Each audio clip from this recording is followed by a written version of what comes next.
From BBC Learning English, this is Learning English from the News, our podcast about the news headlines. In this programme, Donald Trump wins the US election.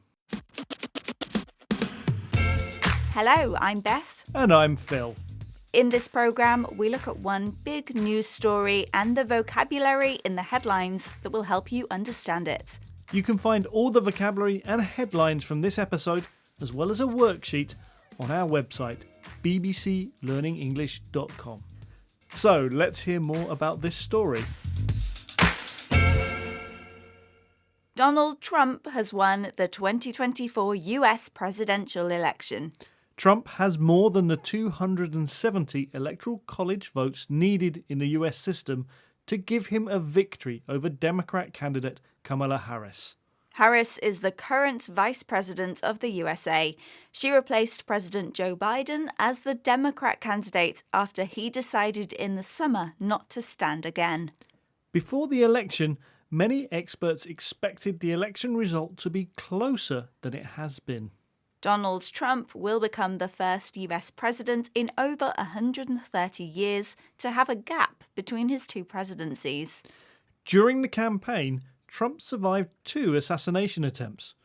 World leaders have started congratulating him on his victory. Our first headline is about Trump's speech, in which he told his supporters he'd won the election.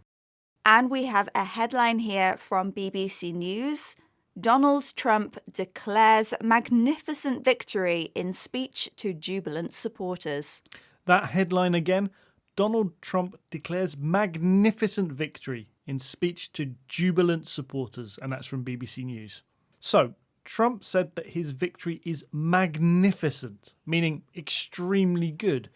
But we're looking at the word jubilant. Yes, and jubilant is an adjective and it describes a mood of celebration. That's right. Trump has just won a presidential election, so of course his supporters are very happy and in the mood for celebration.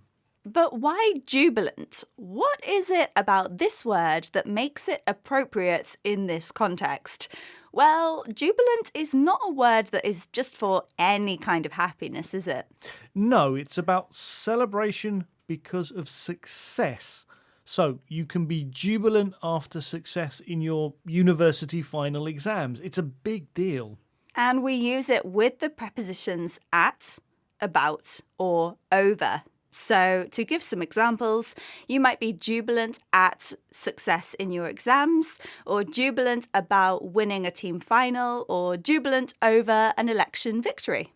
We often use it, as in this context, about groups of people or crowds. The supporters were jubilant after their team won the cup final. And one last thing, it's a bit formal sounding. It's often written rather than spoken, and it makes the events that we're describing sound important. We've had jubilant, extremely happy because of success. For example, jubilant crowds celebrated their team's unlikely victory. This is Learning English from the News, our podcast about the news headlines.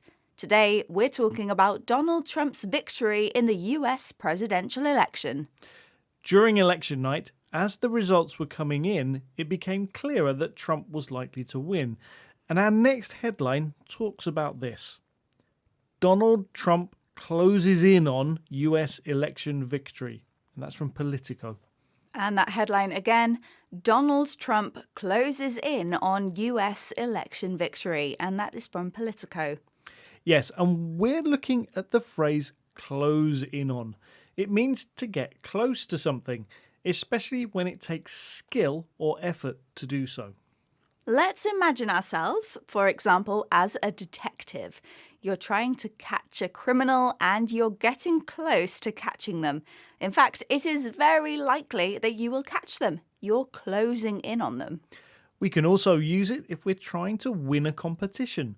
We can be closing in on the prize as we get near to winning it. Yes, and we can close in on a deal if we're nearly at the end of negotiations. The thing that we are closing in on is usually something that we'd think of as an achievement. So, when this headline was written, Donald Trump was getting close to winning the presidency.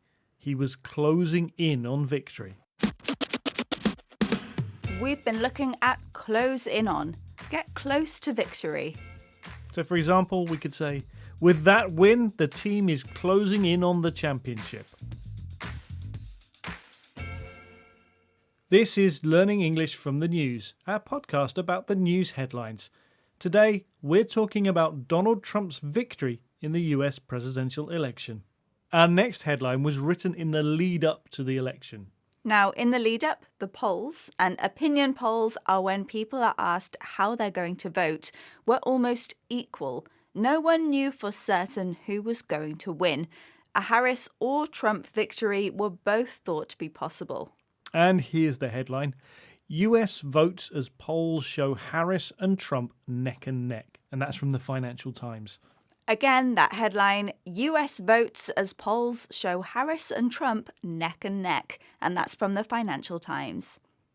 Now, we're looking at the phrase neck and neck. We know neck, the part of the body that supports your head. But what does neck and neck mean? Well, neck and neck means very close or equal in a race or competition. Now, this phrase comes from horse racing. So, Phil, imagine two horses running and about to cross the finish line. The first neck to cross the line will be the winner. So, if they are neck and neck, they are equally likely to win. So, we usually hear neck and neck in relation to racing. It could be a literal running race, like at a kid's sports day, but it could also be used for a metaphorical race, like an election. Okay, could we use neck and neck for other things that have results, like exams or tests? Not really, because it's about being able to see the progress in the race as it happens in real time. In an exam, you just get a score at the end, and we don't see the progress of counting the marks. But in an election, we see the scores as the votes are counted, and in a physical race, we can see the progress each person makes. Yes, it's about the scores being level or equal at a specific point. Neck and neck. We had neck and neck, equal or very close in a race. For example, it's neck and neck. I have no idea who's going to win. That's it for this episode of Learning English from the News. We'll be back next week with another news story. If you've enjoyed this program, why not try our Learning English for Work podcast? Our new series all about business jargon can help you understand the strange phrases people use at work. And don't forget to follow us on social media. Search for BBC Learning English on your favourite social media platform. Bye for now. Goodbye.